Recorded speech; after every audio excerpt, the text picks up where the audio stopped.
Apple दुनिया की सबसे बड़ी कंपनी है, पर क्या आपको पता है ये कितनी बड़ी कंपनी है?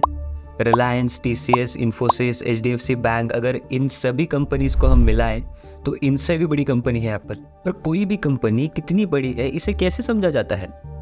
तो इसे समझने के लिए हमें समझना पड़ेगा कि मार्केट कैपिटलाइजेशन क्या होता है। तो ये समझेंगे हम इस वीडियो में।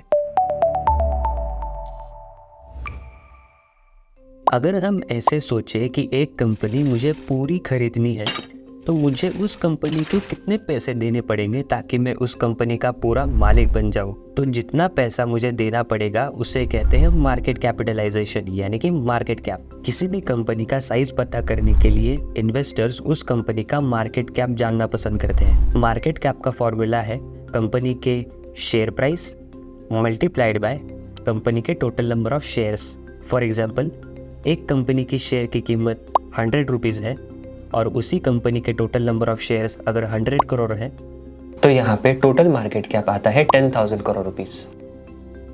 अब इसी फॉर्मूला में देखें तो कंपनी के टोटल शेयर बदलते नहीं, पर कंपनी के शेयर की कीमत हर रोज़ कम ज़्यादा होती है।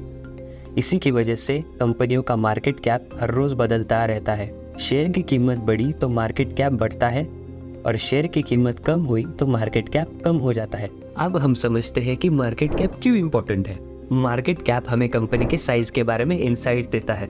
Generally large market cap companies well established and stable companies होती हैं, एंड इसी की वजह से वो कंजर्वेटिव इन्वेस्टर्स को ज़्यादा अच्छी लगती हैं। जबकि स्मॉल कैप कंपनीज रिस्की होती हैं, पर वो इन्वेस्टर्स को काफ़ी बड़ी ग्रोथ अपॉर्चुनिटीज़ भी प्रेजेंट करती है।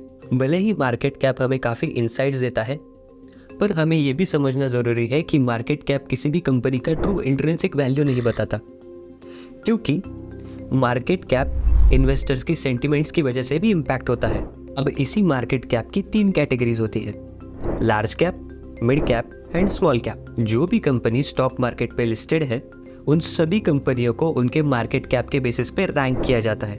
जो कंपनीज मार्केट कैप के हिसाब से 1 to 100 तक रैंक करती हैं, उन्हें लार्ज कैप कंपनीज कहा जाता है, जैसे कि Reliance industries and HDFC bank.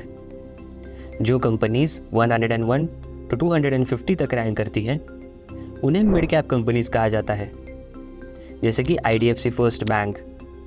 बची हुई सारी कंपनीज को हम स्मॉल कैप कंपनीज कहते हैं, जैसे कि कैंपस एक्टिववेयर लिमिटेड। अगर किसी कंपनी का शेयर प्राइस 1 लाख रुपीज़ है, तो इसका मतलब ये नहीं कि वो सबसे बड़ी कंपनी है। सबसे बड़ी कंपनी जानने के लिए हमें मार्केट कैप देखना होता है, और ये हम इस वीडियो में जान चुके हैं। इंडिया की सारी लिस्टेड कंपनीज का मार्केट कैप अगर हम मिला लें तो हमें लगभग $3 ट्रिलियन का अमाउंट आता है, जबकि एप्पल की अकेले का मार्केट कैप है $3 ट्रिलियन। तो अब आप समझ गए होंगे कि एप्पल कितनी बड़ी कंपनी है। यदि आप मार्केट कैप की ये कॉन्सेप्ट समझ गए हैं, तो इस वीडियो को अपने फ्रेंड्स एंड फैमिली के साथ शेयर ज़रूर करें, ताकि वो भी ऐसे बेसिक कॉन्सेप्ट समझ सके। मिलते हैं अगले वीडियो में। Thank you so much.